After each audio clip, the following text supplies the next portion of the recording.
summer of 1993, Super Mario Bros. Was probably the most anticipated movie in the world, and it was mainly due to this TV spot. From Hollywood Pictures. Did you see that? This summer, Luigi! jump into another dimension. Daisy! Jump to a new world of adventure. Perfect. Jump to the ultimate level of excitement. Let's hit the bricks. Where the game ends, the adventure begins.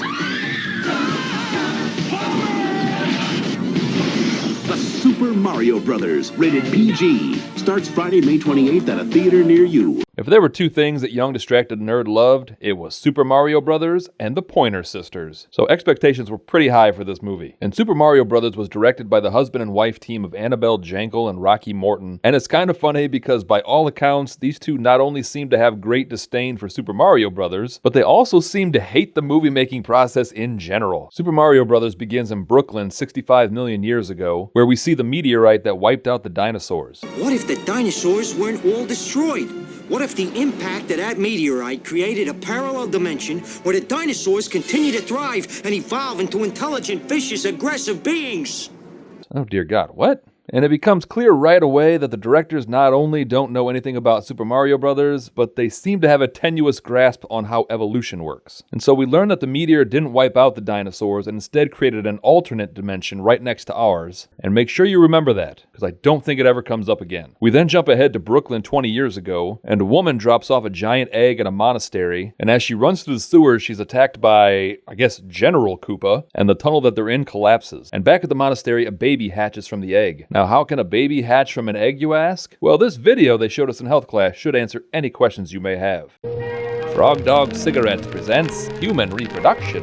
And you. Meet Bill. Bill is a champion track star and captain of the football team. He's the pride of his hometown. He's really going places. Uh-oh. Now meet Jane. Jane is a real hussy, and all this evil Jezebel wants from Bill is to steal his athletic seed. One night after the big game, Jane lures Bill into her trollop's web, and they begin the mating ritual that will eventually ruin Bill's life. Jane proceeds to release a pile of her wicked eggs on the ground at Bill's feet, and Bill must then fertilize the egg. And unfortunately, Bill has to go through this process because his grandmother is very religious. And the floozy Jane will then somehow return the eggs through her cloaca with something that scientists theorize as the devil's vacuum. And because women are not quite human, her inhospitable, ungodly womb will only produce one viable egg. And then 9 months later, Bill's horrible financial burden is hatched. Bill couldn't be there for this event because he had to drop out of high school and take a job at a local supermarket to pay for what this despicable temptress has done to him. And his manager Ted is a real dick, and he's not flexible about time off and makes Bill stay for his whole shift. Who the hell does Ted think he is? He can't even throw a football. Seems kind of unfair that one mistake should cost Bill his entire future. If you think about it, that awful succubus cast a spell over Bill's nether regions. She should really be burned at the stake, but people are actually congratulating that dime store strumpet. She didn't do anything. Praise Bill. He's the one who had to make sacrifices.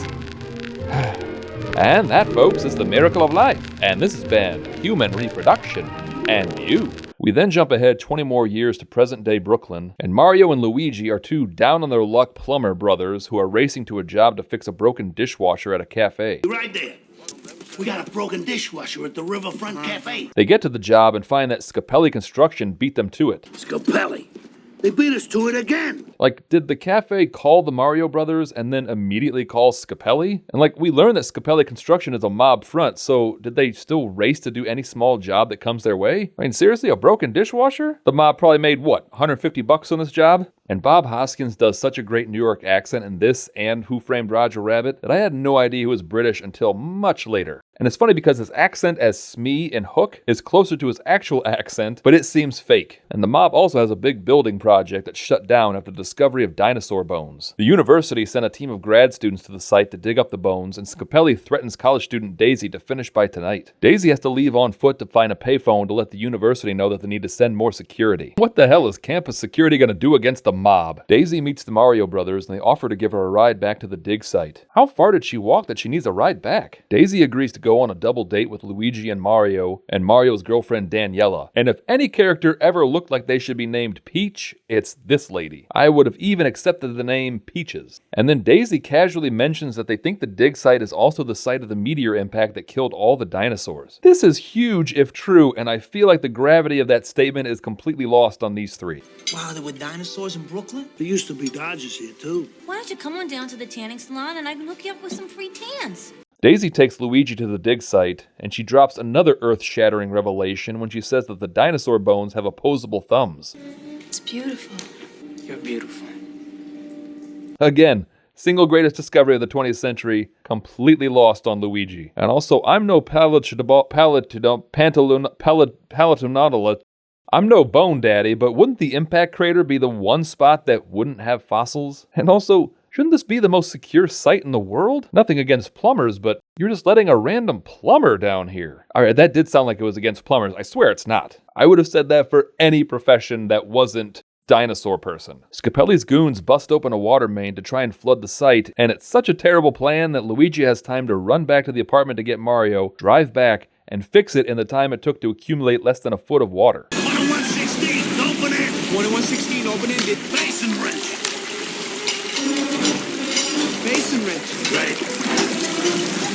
Now, does this guy know his stuff, or does this guy know his stuff, huh? And you know, the makers of the Super Mario video games just kind of arbitrarily gave them the profession of plumbers, and they wisely didn't focus too much on the actual plumbing aspect of it, but the directors of this movie are just like, hey, kids want to see them do plumber things, not shoot silly fireballs out of their hands. Spike and Iggy Koopa grab Daisy and take her through a portal in the rock, and Luigi grabs the stone around her neck before he and Mario get sucked into another dimension. I mean, they could have at least gone through a pipe. And Mario and Luigi then make it to the amazing city of Dino Hatton. I don't know why it's not called the Mushroom Kingdom. You could have called this place anything, so why not just stick with a name that everyone knows already? I'm not nitpicking, I'm just trying to save you some time. Dino Hatton is an unlivable dump, and we see that Koopa is running for office. And Dino Hatton is also completely overrun with a fungus. You know what else is a fungus? Mushrooms. This kingdom is literally covered in mushrooms. Dino Hatton. It's crazy. We finally get to meet the ruler of this fungal-infested shithole, Koopa, played by the always reliable, no matter what he's in, Dennis Hopper. Koopa is mad because Manhattan has an abundance of food and clean air and water, and Dino Hatton has nothing.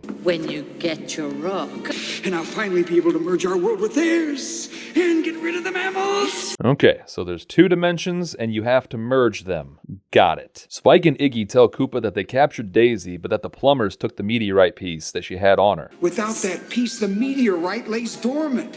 I'll not be able to merge the dimensions. Okay, two dimensions, need meteorite piece to merge them. Reading you loud and clear. The Mario brothers then get the meteorite stolen by Big Bertha, and then they get arrested by the cops along with street musician Toad. Got no resources in a great big stupa, all because of the evil King Koopa. So that's Toad, huh? Fucking nailed it. And Toad tells him that the fungus in the city is actually the former king who was de-evolved by Koopa before Koopa took over and declared himself king. No one touches President Koopa. Is he a president or is he a king? So they send the Mario brothers to the Deevolution chamber to be de-evolved. And they demonstrate the process by de-evolving Toad into a Goomba.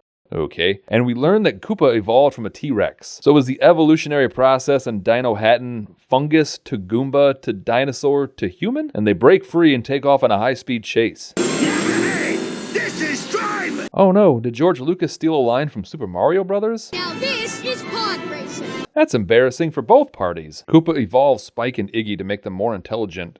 Do you know what the square root of 26,481 is?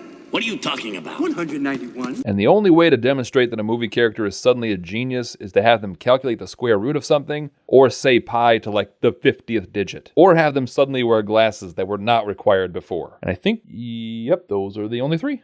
Ooh, or you can have them reading War and Peace. I feel like there's probably way more, and I kind of want to dive into this a little bit. So let me know in the comments down below, what's another way, if in a movie or TV show, someone either gets zapped by a ray, struck by lightning, some sort of experiment, a witch, or an evil curse causes them to suddenly be a genius. What is the best way for writers to show that they are in fact super smart? So Daisy's being held in Koopa's tower, and oh dear God, is that supposed to be their version of the Twin Towers? Oh, holy hell. Alright, let's move past that. Koopa's second in command, Lena tells Daisy that when Koopa took over, Daisy's mother stole the meteorite piece and took Daisy to our dimension for safekeeping. So, wait a minute, Koopa overthrew the king and then installed a democratic form of government? I feel like this is maybe where all the rewrites started to muddy the waters a little bit. Koopa thinks you're the only one who can merge the dimensions. Oh, he needs to merge the dimensions? That's cool. Koopa tells Daisy that their dimension consists of Dino Hatton and endless desert. So the entire population of this dimension is comprised of a city the size of Manhattan? Oh, Manhattan, Dino Hatton. Okay. Alright, I get it now. After the merge, it will be nice to see the humans de-evolve, won't it? Whoa, slow down, Professor. What's all this about a merge? This is the first I'm hearing about it. And when this merge happens, Koopa is gonna have his goons use Deevolution guns to turn the humans back into apes and take over. But they already have a way into our world. They have the portal. Like, just go through that. And this isn't even mindless nitpicking because someone involved in this movie thought of that same exact thing. And this was their half-assed reasoning. Once this rock is reinserted into the meteorite, our two dimensions will reunite and we will become one. Then our cousin Koopa shall become ruler of both our worlds. Why didn't they just come through before like you clowns? Are you fool? It's been sealed off for years until someone on your side blasted it open again. Scavelli. So that kind of explains why he didn't go through before, but it's open now. And hold the hell on. Actually, it doesn't explain anything, because Koopa and Daisy's mom were in our world 20 years ago. That is a rare misstep by the Morton Jankel team. So the Mario brothers head to Big Bertha's bar to retrieve the meteorite piece. And if you ever wanted to see Mario grind with a live-action interpretation of the evil fish from Super Mario Bros. 3, then you are a freak. Oh my god. Here you go, you weirdo. So they steal back the meteorite piece, and they finally find some Super Mario Bros. Disguises, and it's actually nice to finally have some color in this movie. Daisy manages to escape, and Spike and Iggy introduce her to her father, the fungus. Mario and Luigi meet up with her, and they all run right into Koopa, and in the fight, Lena gets the meteorite piece again, and is about to replace the piece, which will merge our two dimensions. Yes, they've made that abundantly clear. See, I do have the power to merge the worlds, Princess. Please do. We have been on pins and needles for this great merging. We're merging. You're what? Speak up. We're merging! Oh, right. I forgot. The dimensions begin to finally merge and, oh, for f***'s sake, not again.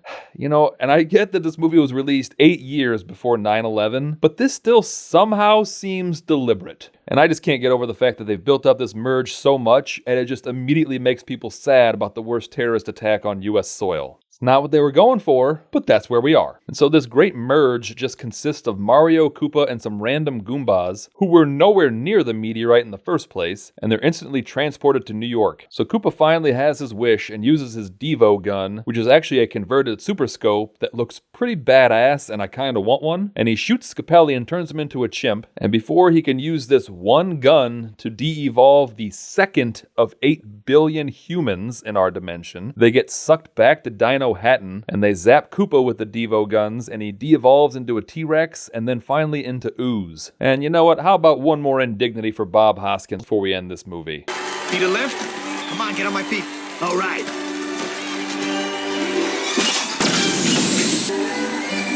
And the king then evolved back into a human, and he was even played by Lance Henriksen. I feel bad that Lance had to spend 6 hours in the makeup chair every day to turn into the fungus, and they just ended up cutting out all of his speaking parts, including some important plot details. I'm the king, and if Koopa gets the meteorite piece, he'll be able to merge the dimensions. With the dimensions merged, he'll be able to control both the dimensions, as they will have just been merged by replacing the meteorite piece. Because you see, with the meteorite piece, the once dormant meteorite will be able to merge the dimensions. And that goes on for about 25 minutes. But it really helps to flesh things out. Mario and Luigi head back to their dimension, but Daisy decides to stay behind to help rebuild her kingdom. It's 3 weeks later, and the Mario brothers are heroes, and just then Daisy busts in and says that she needs help. What's wrong?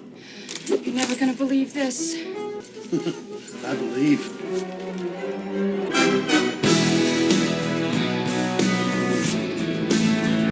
That is just as sad as the end of Mac and Me. But of course, nothing can match the hubris of calling your only movie Doug's first movie. I love Doug, but the sheer arrogance. So that was Super Mario Bros. The movie.